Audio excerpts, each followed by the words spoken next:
वही बात जब कन्हैया की हो तो कहने की क्या।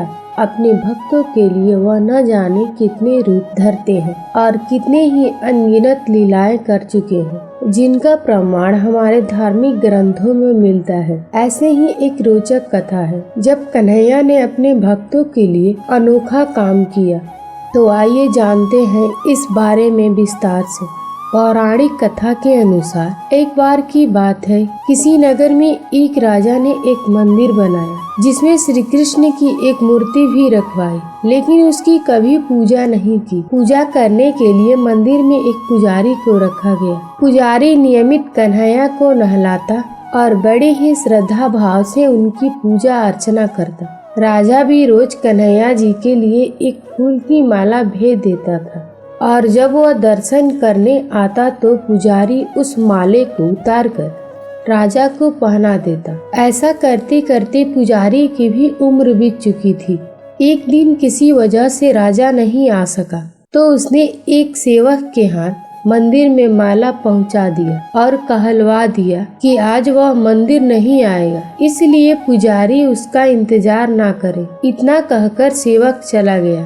पुजारी ने हमेशा के लिए कन्हैया जी को माला पहना दी, लेकिन जब शाम हुई तो पुजारी सोचने लगा माला उतारकर किसे पहनाया जाए। उसने सोचा क्यों ना ये माला आज मैं ही पहन लूं। वैसे भी मेरी उम्र हो चली है, जीवन का क्या पता कब खत्म हो जाए। इतना सोचकर पुजारी ने माला उतारकर अपने गले में डाल ली, लेकिन इतने में ही सेवक आ गया और उसने बताया कि राजा की सवारी मंदिर में पहुंचने वाली है। अगर आप भी जाने अनजाने में बोल देते हैं झूठ या करते हैं निंदा तो सतर्क हो जाए और यमराज से जुड़ी ये किस्सा जरूर सुन लें। राजा की सवारी आने की बात जब पुजारी ने सुनी तो वह डर गया। उसने सोचा कि अगर राजा ने उसे देख लिया तो वह मार ही डालेगा। जल्दी से पुजारी ने माला उतारकर वापस कन्हैया जी को पहना दी। जैसे ही राजा अंदर आया तो हमेशा की तरह पुजारी ने माला कन्हैया जी के गले से उतारकर राजा को पहना दी। लेकिन माला पर लगा सफेद बाल देखकर राजा समझ गए कि पुजारी ने यह माला स्वयं ही पहनी थी। बस फिर क्या हुआ, राजा क्रोधित हो उठा और उन्होंने गुस्से में पुजारी से पूछा कि माला पर सफेद बाल कहाँ से आया। तब राजा की बात सुनकर पुजारी डर गया और बोल पड़ा, ये तो कन्हैया जी का है।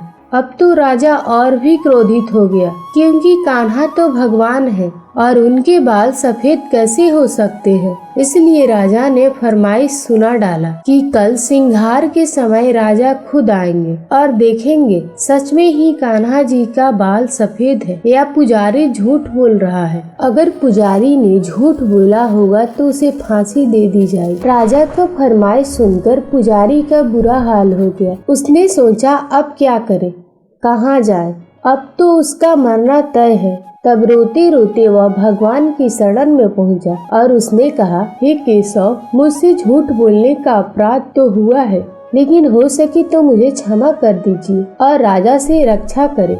पुजारी ने कहा, हे माधव, आपकी सेवा करते करते मैं वृद्ध हो चुका हूँ। अब आप मुझे माफ कर दीजिए, ऐसी गलती दोबारा नहीं होगी। ऐसी कहते पुजारी की न जाने कब आंख लग गई और उसकी आंख तब खुली जब सुबह हो चुकी थी। उधर सुबह होते ही राजा भी आ गया और कहने लगा, आज कन्हैया जी का श्रृंगार वह खुद करेगा।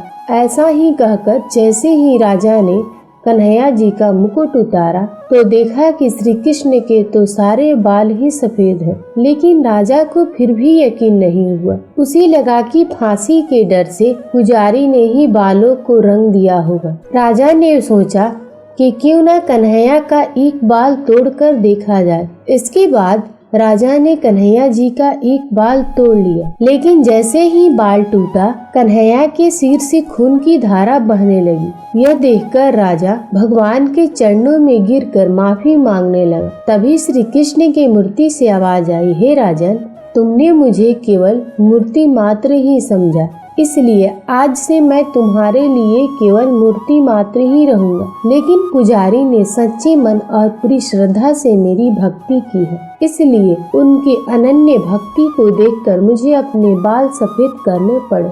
कन्हैया जी ने कहा कि भक्ति में कभी भी संशय नहीं होना चाहिए और सच्चे भक्तों की लाज तो मैं कभी जाने ही नहीं देता।